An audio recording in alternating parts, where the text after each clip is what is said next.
Hello and welcome to Gar1onriva's Top 5s. I am Gar1onriva and these are the top 5 things I discovered in 2020. 2020 was a bad year in many ways. The COVID pandemic, nationwide lockdowns, it's been a trying one. But not everything that happened this year was bad. My sister got married for one and I was actually able to attend. Outside of stuff like that, this year I tried many new things that made 2020 a lot better. Here are the top 5 things that I discovered in 2020. 3 things to remember. First of all, these are my personal opinions, so please don't tell me I'm wrong. 2, these are limited to things that I personally played, saw, experienced, whatever. And 3, they need not be new this year, but this year is when I discovered them. Sneaky 4th one, this video is voted for by my patrons. If you want to have your say on future top or bottom 5s, please consider pledging to my Patreon linked in the description. Number 5. SpiderMan Into the Spiderverse. This was a bit of a 3-way tie between this Nichijou and that time I got reincarnated as a slime, or Tigress as I call it, but I decided on Spiderverse because it was much more of an uncertainty for me. When I saw initial trailers for Into the Spiderverse, I didn't like the art style. I didn't think the genuine comic book aesthetic could translate decently to a film. And I was 100% wrong. They did amazingly at recreating the style of a comic book in a living 3D world. The characters were great, I came to love the art style, and the story was really cool. Standout characters are tiny anime Penny Parker, alternate Peter Parker, and of course, Miles Morales. I watched this back in January as I got the film for Christmas 2019, and that's the first time I saw it, and I've been singing its praises since. Also, side thing, it's basically the only time I've ever really liked a Sony-made Spider-Man property. Number 4. Conquest, The Last Argument of Kings. To be upfront, I was thinking about giving up collecting models at the start of this year. My opinion of Games Workshop has been rather solidly declining for years. I dislike the majority of their new models, and the rules I do like are so outdated that it'd be hard to find anyone to play against. This year I started attending a new local gaming club in my new city as I moved into my new house in November 2019, and there I was introduced to Conquest, The Last Argument of Kings. Although the name isn't the most original, it's a model system with a larger scale of models than Warhammer, meaning the models are slightly bigger, and it uses groups or stands of 4 models on a single base within larger units or regiments. It isn't hyperbole to say that Conquest has single-handedly reinvigorated my love of models and painting. I've been working on my first few stands of models for a while, as I am a very slow painter, but it is the longest period of consistent painting I've done in years. During lockdown, I've been playing online against friends, and once I have a legal army painted, hopefully lockdown will have eased enough for me to play real battles in my local club. Without Conquest, I may not still count painting as a hobby. That's how influential it has been to me this year. Number 3. Dungeons and Dragons. Given how much I've talked about D&D this year, I bet a few people expected this to be higher. It's possible that D&D shouldn't even count for this list. I played a game of D&D about 10 years ago in secondary school and hated it.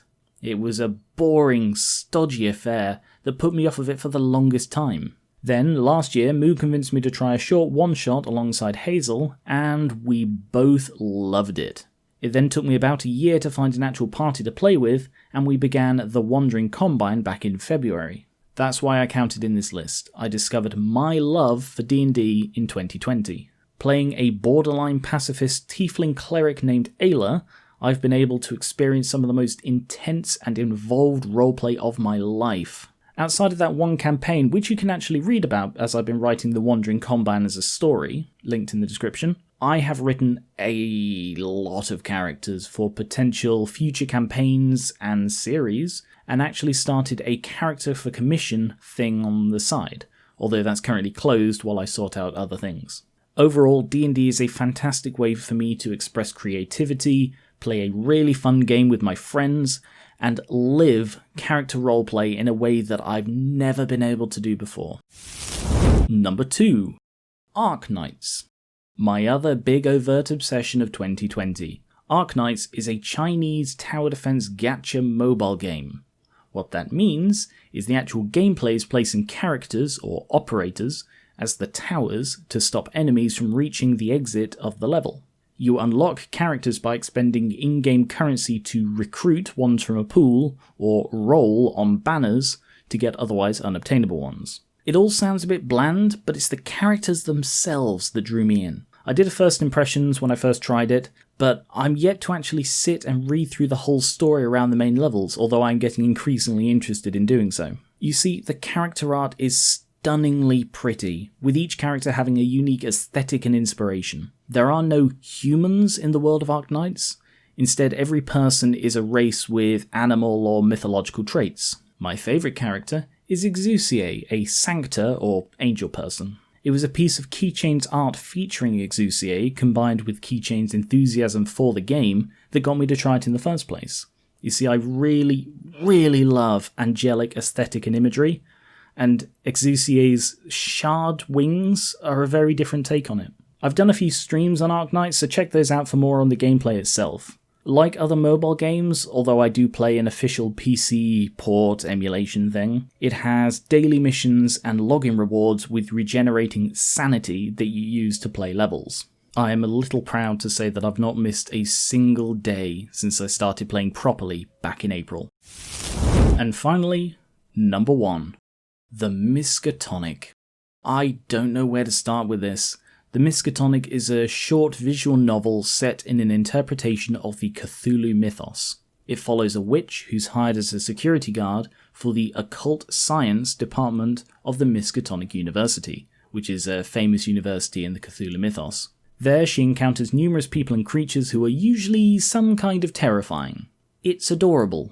I've gushed at length about the gorgeous art style, so pretty in fact that if I'd found it before Deponia, I might have based my channel art on that instead of on Deponia. The story isn't very long. I've done a full voice playthrough, which is also linked in the description, and it was intended to be a very different game. The reason I've put the Miskatonic in my top of 2020 list is the effect it's had on me. See, I've known about the Cthulhu mythos for years. It's very famous, I've seen things inspired by it. I actually had a copy of Call of Cthulhu and Other Stories in book form. I'd read a few stories, but I just wasn't that enamoured.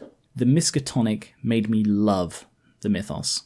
It presented these very old, somewhat outdated ideas in such a way that it sent my mind spinning with the possibilities. It's made me see the mythos in an entirely new light, changing it from what I saw as a very limited, closed-off world into a spectrum of creative directions. It has inspired me in such a real way that I've started work on a story of my own, set in a modern continuation of the Cthulhu mythos. The other thing is, I don't like horror. I hate horror, in fact, but the Miskatonic presented such pure horror in such a way that it made it adorable. Even the most hideous things could be presented as cute. It is what I have come to imaginatively dub cute horror. This subgenre of cute horror is now one of my favourite things. The webcomic Irma, linked in the description, also fits this genre. So that's another big way that this visual novel has affected me. I could talk for literally hours about all the ways that this little game has affected me. As a game, I find it hard to recommend due to a few highly questionable moments in it. I mean, the artist who made it is primarily known for inappropriate art, shall we say. But for me personally, it has opened up dimensions of possibility that I did not know existed. And that is all for my list. Please comment with your top things that you've discovered in 2020, as well as suggestions for any future top or bottom 5s. Remember that you can vote for top 5s by pledging to my Patreon linked in the description. All patrons get a vote. Thank you very much for watching. Hopefully 2021 is a better year, and I will catch you later.